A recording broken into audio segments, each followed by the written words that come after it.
Hey there everybody, my name is Solid Strifer and today I'll be talking about power weapons.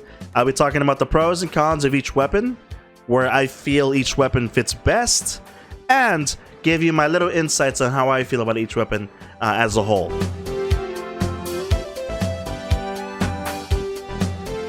The first weapon we're going to be talking about today is the Railgun. The Railgun in Splitgate is a one-shot, one-kill weapon. Check this out. It does have a slight charge time, so it's not like you can fire one of these off every millisecond. So the most important thing about this weapon is the fact, like I said, it is a single damage weapon. It has infinite range, meaning at any point of the map, if you point and click, you're gonna get a kill. It's also great for offensive and defensive plays. This weapon is game-changing, especially for modes like King of the Hill and Domination. You can quickly dispatch everybody on site and deflect any incoming attackers on this side, on this weapon. I would recommend at every game mode, every time this weapon is available on certain maps, go for it. It's very, very powerful. Now, this weapon isn't without its downsides. Like I said, the biggest thing hurting this weapon is the fact that it only has 4 bullets, meaning you have 4 shots. Every shot counts as a percentage-wise. You have 100%, but every shot takes away 25%, meaning 100% quickly goes away after 4 shots. It's got a long charge time, meaning if you miss with this weapon, you're gonna go down very quickly. You're gonna be a sitting duck. So yes, this weapon is very powerful. One shot, one kill. Very, very effective for both defensive and offensive playstyles. I'd recommend at all points, if you can control this weapon, if you can hit your shots, go for it.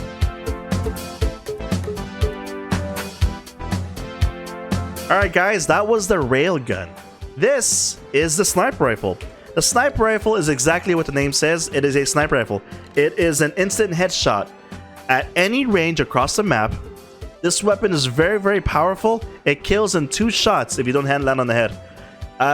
I love this weapon because it's got plenty of range. The pros of this weapon are that it's got plenty of range. It can kill enemies with 1 headshot, but 2-shot kills. It's great for, I would say, more defensive playstyles. It is very difficult to use this weapon in an offensive category unless you're good at hitting your headshots up close. But that's also one of the weapon's weaknesses. Even though it's got instant headshots, once you miss a shot with this weapon, the fire rate is really low. Meaning if someone comes at you with a pistol, if someone comes at you with actually any weapon that is not the sniper rifle, they can actually take you out a lot faster. The carbine will outclass this weapon up close. But the biggest weakness for this weapon is the fact that it's only got 4 bullets. I find myself reloading all the time with this gun. Very powerful, but it's very inefficient use. Up close, not a very good weapon. So pros are, once more, instant headshots, 2-shot kill, great for defensive playstyles. Great for defensive playstyles. I would recommend you look at this weapon if you're playing TDM, because it's great for killing. Teabag confirmed. It's another kill deathmatch mode where you have to kind of teabag your enemies to get points. And of course, domination, because this weapon allows you to have great sightlines, and especially for a map like Outposts, where you're able to definitely have view upon B site. This weapon can definitely support you in that playstyle. Like I said, pros are headshots or instant kills, 2-shot kill weapon if you don't land headshots, defensive playstyles, TDM, Teabag confirmed, and domination are my favorite modes for this weapon. Cons are, as far as damage wise, you shouldn't be going for a sniper rifle if you want quicker kills. The Railgun outclasses this weapon by damage alone. Like I said, if you are not really good at hitting headshots up close, or if you miss a shot, you're gonna get torn apart. And like I said, I feel like it's got a small magazine with 4 bullets. I feel like I'm always reloading because I'm not the kind of guy that has my shots on the first turn.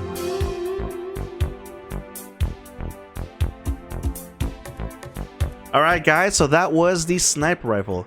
Next up is the rocket launcher. The rocket launcher in Splitgate is the only offensive explosive weapon in the game. Sure, we've got grenades, but grenades don't do any damage to the player. They destroy portals only. Like I said, it is the only explosive in the game. It has great damage, right? It kills in 1 blow. It's also really good for multi-killing. I would recommend the rocket launcher for both offensive and defensive playstyles. Heavily recommended for it, as a matter of fact. I would make sure if you're playing domination or King of the Hill, the rocket launcher is a very powerful weapon and can literally change the tide of a match. If you're down and you cannot contain a site, or you can't take a site, if the players on that side are a little too, good at landing their shots, a well-placed rocket can make the difference between victory and a loss.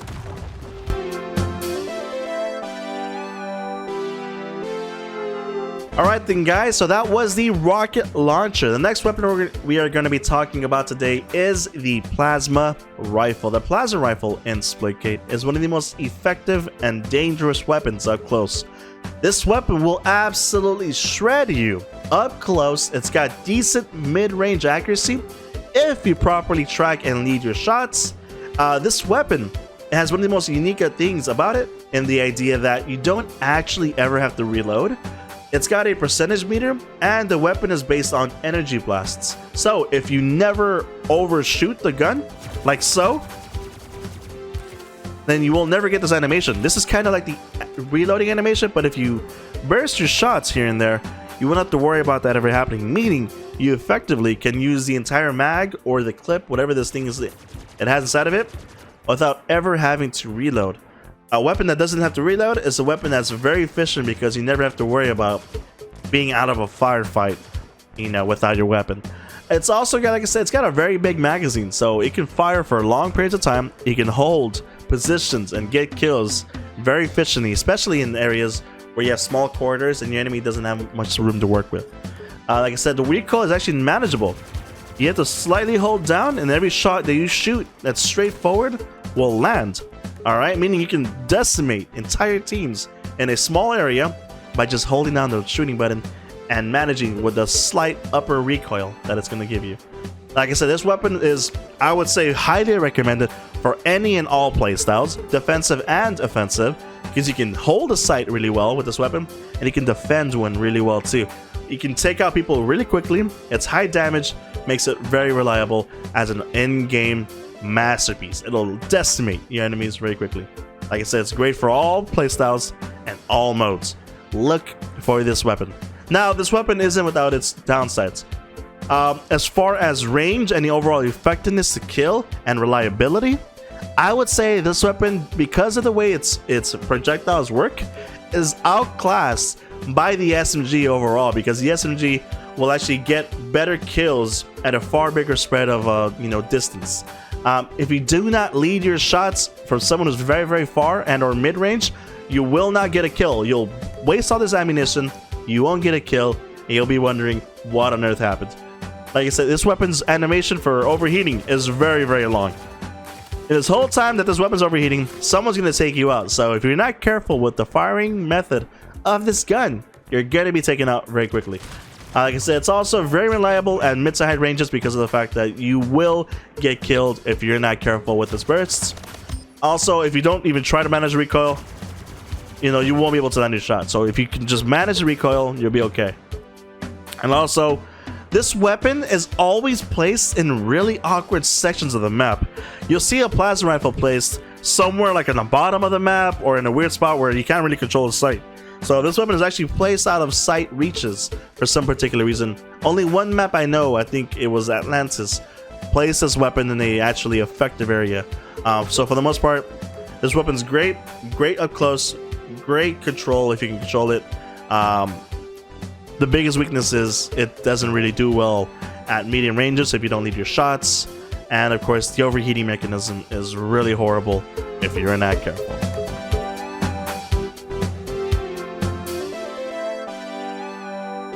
Alright then guys, so that was the plasma rifle. The next weapon is also another up-close monstrosity. This is the SMG. The SMG has the ability to change games by the fact that you just pick it up. It's really, really effective at eliminating players from mid to close range. It can kill players very quickly, and you can at least get rid of 2 players per magazine. Alright, it does the damage at a medium distance isn't great, but the fact you can consistently land your shots, you can definitely take out players unsuspecting, especially if you just surprise them or just ambush them very quickly. I would recommend this weapon for people who have both offensive and defensive playstyles. This weapon is great for holding down sites, for domination, king of the hill, but it's also great for killing. Like I said, it quickly decimates players without, remorse. This weapon is very, very powerful, very easy to use, and all that good stuff. The downside for this gun, there's not much to say about this weapon. Like, it's a submachine gun that's great for damage up close. The downside is that it only has 2 magazines. Once your 2 mags are out, this weapon is not very reliable after that point. So this weapon's great for killing, but you can't kill anymore after those 2 rounds. Those 2 mags, and you're out. You're up a creek without a paddle. At long ranges, this weapon is not reliable at all. It will not somehow do extra damage if you land all your shots. This weapon does have a ridiculously horrible long range. Not as bad as a shotgun, but at long range, this weapon, you can see that it sprays all over the place. After a certain range, its spray just goes to shit. Also, another key factor for this gun is the recoil is straight up, so it's easy to control, but if you do not control the recoil, look how bad it can be, okay? So, like I said, it's great for killing up close. It can kill at least 2 players for sure with 2 magazines. It's great for defensive and offensive playstyles, and I recommend for team deathmatch, any mode that you can find this weapon on, look for it. This weapon is actually placed specifically and tactfully on locations where sites must be held. So if you're on a site and you see this weapon spawning or it's already there, pick it up. It'll definitely help out your team win that objective moment.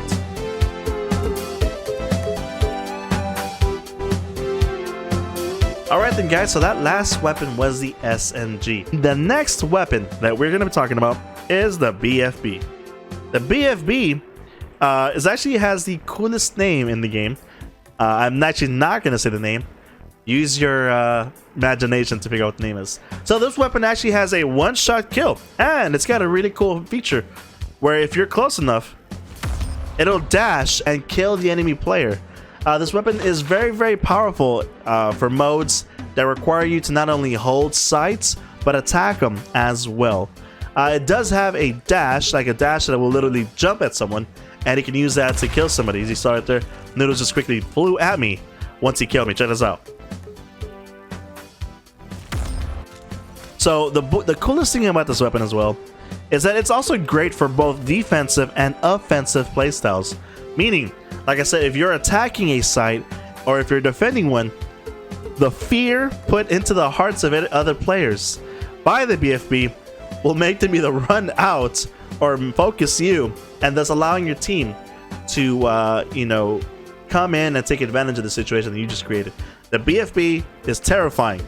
I know for a fact that when I see someone with the BFB, I panic and I make sure that's the first player I kill. Because remember, it's got 4 shots, 4 hits, and all 4 hits are instant kills. After that, the bat becomes just another melee weapon where it will only deal about 50% damage. But when at full 4 bullets, it will deal maximum damage across the board. Now, the biggest problem with this weapon, I would say, is that the BFB has a small mag size, meaning that it's only got 4 hits and then it's done. So 4 hits, you're out in this mode. Sometimes a dash will miss. You can dash at someone and then sometimes that dash just completely whiffs, and then now you're up close. This person's got a gun on you, and at up close range, remember, 1 melee from a regular hit is roughly 50%, and 1 melee from this weapon is 100. But if you whiff the first hit, they get 1 hit in you, and of course they can get another one on you because you're confused at what just happened to you. And like I said, if you are using this weapon, you're gonna get focused. You're gonna be the central killing point of the enemy team because no one likes to get smacked around by a baseball bat.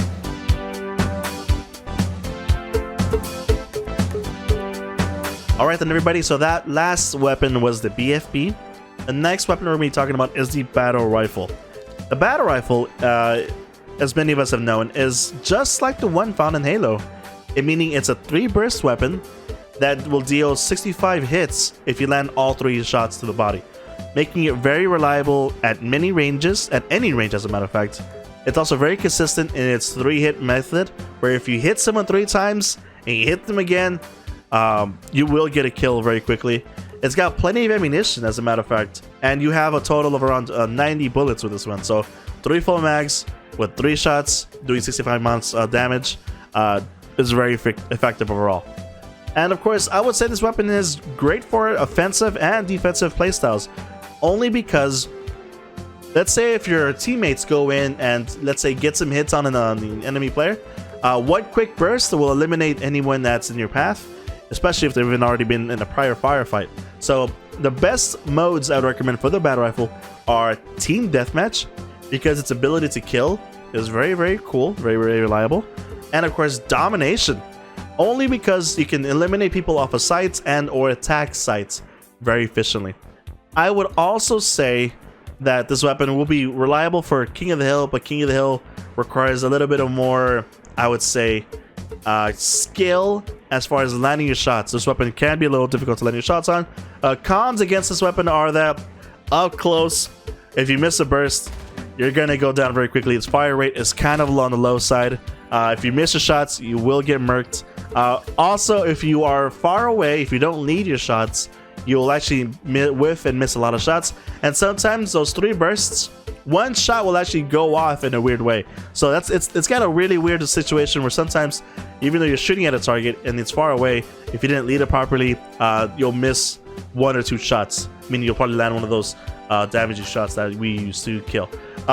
It's not great, as I already stated, for holding a site, you know, on like King of the Hill or Domination, because, like I said, it's very, very difficult to not only fight off one person. If you're being fought by 2 people, this battle rifle, if you don't land your shots, will be the bane of your existence. And of course, I would say that overall, the battle rifle is actually sadly outclassed by the carbine.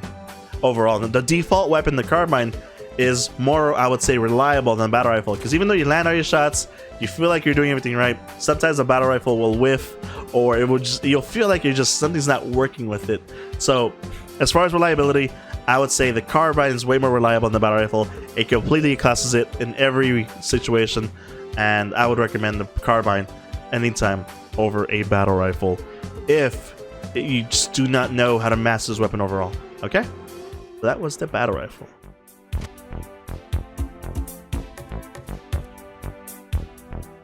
Alright then, everybody, so that was the battle rifle. The final weapon we're going to be talking about of the power weapons in Splitgate is going to be the shotgun. Now, the shotgun is, of course, what its name entails. It is a shotgun weapon based upon, you know, up close encounters.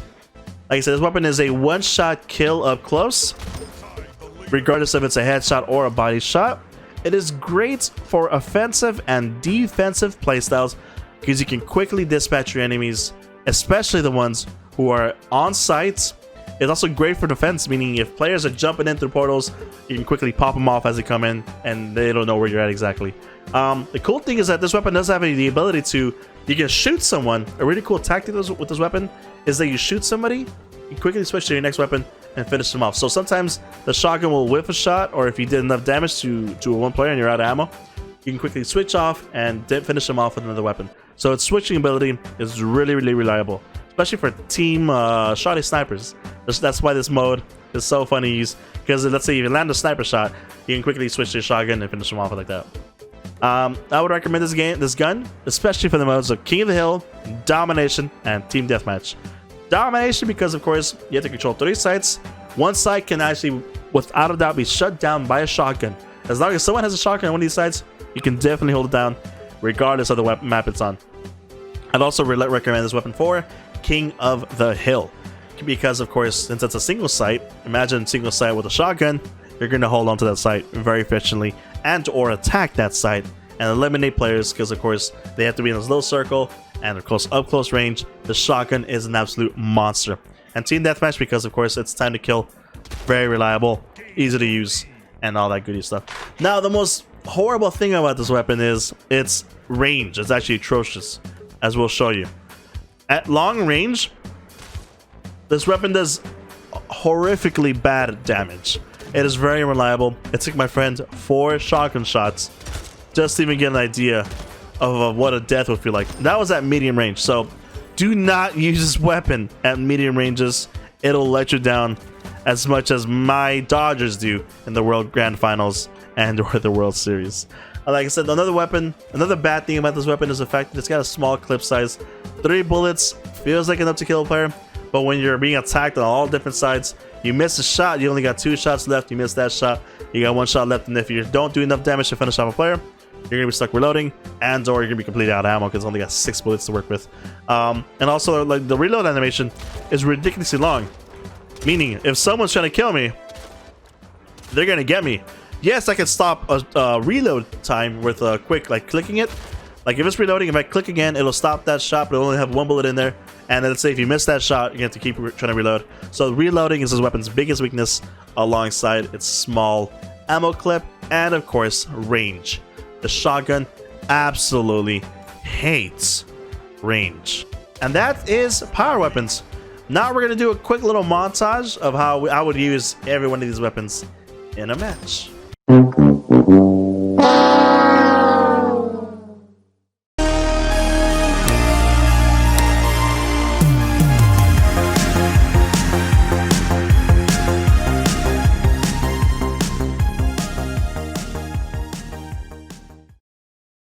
So what I'm going to be talking about today is the plasma rifle. The plasma rifle is one of the most effective weapons at eliminating noodles. God damn it, eliminating